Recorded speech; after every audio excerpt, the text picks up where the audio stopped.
जय श्रीमन्नारायण, जय श्रीमन्नारायण, जय श्रीमन्नारायण। देवताभ्यः पितृभ्यः महायोगिभ्यः च नमः सुधायै स्वाहायै नित्यमेव नमो नमः। देवताभ्यः पितृभ्यः महायोगिभ्यः च नमः सुधायै स्वाहायै नित्यमेव नमो नमः। बोलिए पितृदेव भगवान की जय। हम मानव जीवन पाकर के धन्य हैं। मानव जीवन में जैसा शुभ कर्म होगा अथवा अशुभ कर्म होगा, उसी के फलस्वरूप हमें आगामी जीवन मिलेगा। 50% यदि धर्म हुआ, 50% यदि पाप कहीं हो गया तो पुनः मानव जन्म में आना पड़ेगा। 50% से कम यदि धर्म हुआ और 50% से अधिक यदि पाप हुआ तो हमें अन्य योनियों में जाना सुनिश्चित है। 4 प्रकार के प्राणी होते हैं, जिनमें पहला होते हैं स्वेदज, दूसरा होते हैं अंडज, तीसरा होते हैं पिंडज और चौथा होते हैं जरायु।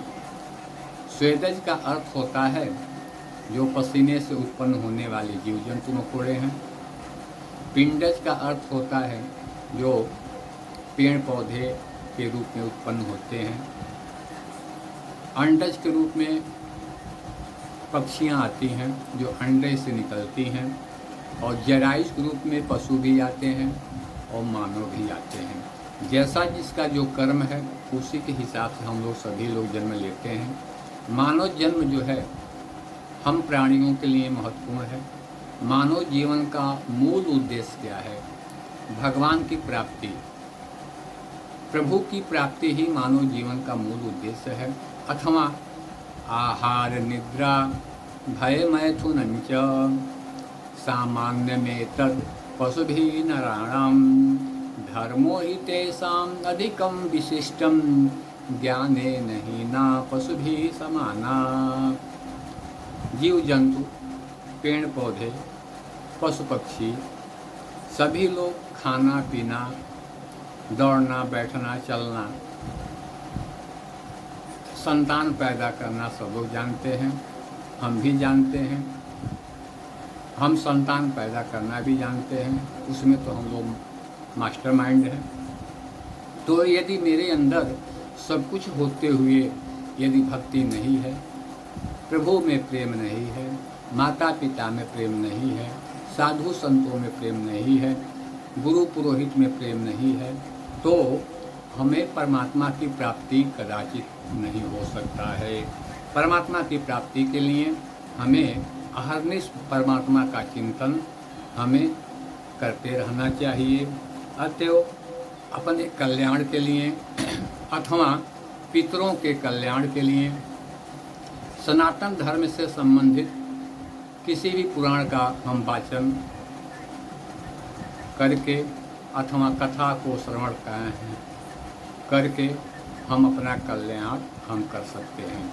चाहे वह श्रीमद् भागवत कथा हो अथवा कोई महापुराण हो अथवा रामचरितमानस हो, गीता हो, उपनिषद हो, किसी भी पुराण को का हम अध्ययन करके मनन करके चिंतन करके हम समस्त लोगों का तथा अपना भी कल्याण कर सकते हैं।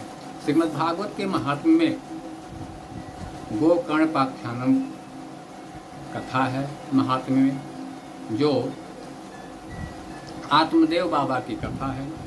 इस महात्म्य में लिखा है, आख्यान में तत् परमं पवित्रम सुतम स्वकृद्यै वीरदेह गौभम श्राद्धे पदयुक्तम पितृतृप्तिमाहवे नित्यं सुपाठा पुनर्भवं च। जो श्रीमद् भागवत का संपूर्ण पाठ अथवा आत्मदेव बाबा की कथा, धुंधकारी धुंधली गोकर्ण की कथा का श्रवण करता है, मनन करता है और विशेष करके पितृपक्ष में मनन चिंतन करता है, वह व्यक्ति का भी कल्याण होता है और पितरों का भी कल्याण हो जाता है। विशेष अगले वीडियो में जय श्रीमन नारायण, जय श्रीमन नारायण, जय श्रीमन नारायण। बोली पितृदेव भगवान की जय।